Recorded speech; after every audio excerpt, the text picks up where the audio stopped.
Bienvenue, devant moi se trouve un iPad et aujourd'hui je vais vous montrer comment configurer en 3D votre tout nouvel appareil.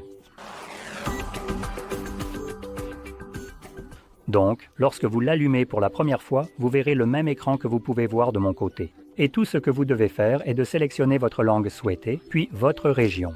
La région n'a pas d'impact, discernable sur l'appareil, autant que je puisse en juger. Donc, vous pouvez choisir celui qui apparaît tout en haut. Et ensuite, nous avons l'apparence, donc, nous avons juste la taille de l'interface utilisateur. Je vais la garder par défaut. Ensuite, nous avons le démarrage rapide. Cela vous permettra de transférer des données depuis, par exemple, un ancien appareil ou votre iPhone. Il n'a même pas besoin d'être ancien, évidemment, vers celui-ci. Donc, juste un moyen rapide de transférer toutes les choses comme les applications, les contacts, les messages, etc. Maintenant, je ne vais pas utiliser cela. Je n'ai rien. Je n'ai pas d'iPhone pour le faire et je ne veux pas non plus transférer les données. Donc, je vais sélectionner Configuration. Qu'est-ce? Sans un autre appareil. Ensuite, écrivez et parlez une langue non parlée afin que vous puissiez choisir votre langue plus tard dans les paramètres. Vous pouvez en ajouter plusieurs et cela vous fournirait essentiellement des choses comme la correction automatique lorsque vous tapez. Donc, si vous choisissez des langues supplémentaires, évidemment cela corrigera automatiquement dans plusieurs langues au lieu de par exemple une seule. Je vais juste sélectionner Configurer plus tard dans les paramètres. Et ensuite, nous devons nous connecter au réseau. Apple est l'une de ces entreprises agaçantes qui vous oblige à vous connecter au réseau sans aucune raison. C'est votre appareil, mais ce n'est pas comme si vous aviez le contrôle dessus. C'est après tout le logiciel d'Apple sur lequel vous n'avez aucun mot à dire. Donc, si Apple veut que vous vous connectiez, vous vous connecterez. Si Apple veut vous retirer l'accès à l'appareil, ils le feront. Je veux donc juste insister là-dessus. C'est un appareil hors de prix que vous ne possédez pas vraiment. Quoi qu'il en soit, je vais entrer mon mot de passe. Attendez un moment. Ensuite, nous avons les données et la confidentialité. C'est très riche, même juste les deux premiers mots. Considérant que si vous êtes au Royaume-Uni, vous n'avez rien de tout cela, car le gouvernement vous espionne maintenant. Ce n'est pas comme si vous aviez le contrôle là-dessus. Donc, je voulais juste le souligner. Comme Apple était auparavant, censé être le type d'appareil sécurisé où vous pouviez, avoir l'impression que vos données étaient gardées en sécurité, mais parce que je pense que c'était le Royaume-Uni qui a décidé qu'ils voulaient avoir une porte dérobée et ont forcé Apple à le faire ou ils ne le vendraient tout simplement pas là-bas. Apple en fait un interrupteur et, fondamentalement, tous les futurs appareils qui, je pense, incluent aussi celui-ci, viendront avec l'option déjà désactivée.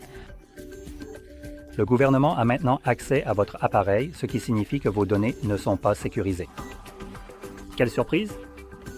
Quoi qu'il en soit, je vais juste ignorer ce tas de bêtises ici et passer à la page suivante, qui est la configuration de l'iPad. Donc, configurer pour moi, configurer pour enfants et famille. C'est à vous de choisir. Je vais juste le configurer pour moi. Ensuite, vous pouvez ajouter votre empreinte digitale, le bouton d'alimentation et Touch ID.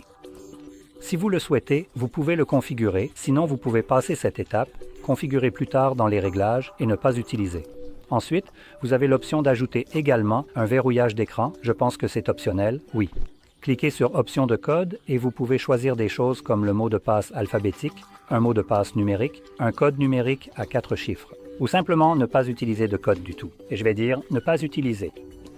C'est juste la façon dont je veux le configurer. Honnêtement, je ne recommanderais pas de ne pas utiliser de code comme je le fais. Il est bien mieux de garder votre appareil sécurisé plutôt que non. Mais c'est l'entreprise, donc cela n'a pas vraiment d'importance. Car tout le monde l'utilise et il n'y a pas de données personnelles conservées ici. Ensuite, nous avons le transfert de vos applications et données. Encore une fois, cela revient au transfert depuis un ancien iPhone ou autre chose. Mais ici, vous avez quelques options supplémentaires, comme par exemple la sauvegarde iCloud, un autre iPad, PC ou Mac Android. Et vous pouvez également choisir de ne pas transférer de données.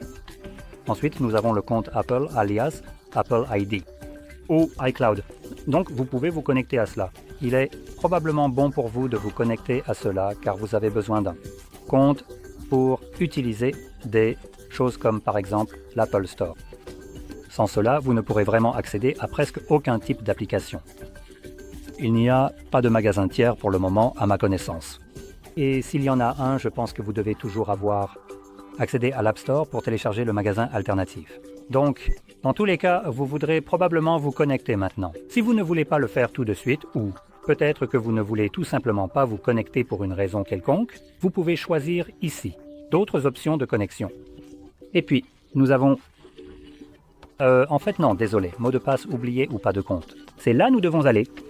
Et ici, nous avons l'option de créer un nouveau compte ou aussi de configurer plus tard dans les paramètres et de ne pas utiliser. Donc, c'est une façon de passer la page de connexion, sans évidemment se connecter. Termes et conditions, vous pouvez lire exactement à quoi vous consentez. Vous pouvez cliquer ici pour avoir un document juridique plus complet. À la fin de la journée, vous devez appuyer sur Accepter. Mettre à jour votre iPad automatiquement, encore une fois, c'est entièrement à vous de décider si vous souhaitez que votre iPad se mette à jour automatiquement. Lorsqu'il y a une nouvelle version du logiciel, vous pouvez sélectionner Continuer, sinon vous pouvez le faire.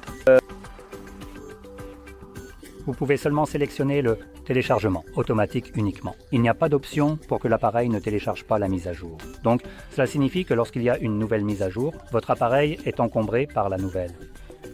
Environ 5 Go de logiciel. Juste parce que... Et ensuite, cela va constamment afficher la notification que vous avez une mise à jour à installer. Et il n'y a pas d'option pour, en quelque sorte, ne pas permettre cela. Ensuite, nous avons les services de localisation, à vous de décider. Un bon nombre d'applications nécessitent cela, vous pouvez activer Localization. Ensuite, nous avons configuré un service mobile. Cela vous permet d'ajouter une sorte de carte SIM. C'est une eSIM utilisant un code QR, car il n'y a pas de tiroir pour une carte SIM physique, donc si vous n'avez pas d'eSIM, vous ne pouvez pas vraiment l'utiliser. Mais si vous le souhaitez, gardez votre téléphone et activez le hotspot pour un réseau sur cet appareil. Maintenant, je ne vais pas configurer quoi que ce soit. Donc je vais sélectionner Configurer. Plus tard, dans Réglages, puis Ignorer. Temps d'écran. Et c'est juste un outil de diagnostic qui vous permet de voir combien de temps vous avez passé à l'écran et sur quelles applications. Donc, vous pouvez, par exemple, continuer si vous le souhaitez. Analyse de l'iPad. Passez en revue ces options, voyez celles que vous voulez. Je n'aime pas vraiment tout ce qui analyse de cette manière, donc je choisis Plus tard. Ensuite, nous avons un mode clair ou sombre. Pas vraiment un affichage, mais peu importe. C'est essentiellement un thème pour l'ensemble de votre appareil. Choisissez celui que vous préférez le plus. Vous avez le clair, le sombre, ou vous pouvez avoir les deux. Les deux signifient que l'appareil alternera entre ces deux modes en fonction de l'heure de la journée. Je vais choisir le sombre, car j'aime simplement le côté plus sombre. Parents appareil. Et ensuite, nous avons essentiellement terminé. Donc, nous allons commencer. Voici notre écran d'accueil. Et voilà. Si c'était très utile, n'oubliez pas de liker, abonnez-vous et merci d'avoir regardé.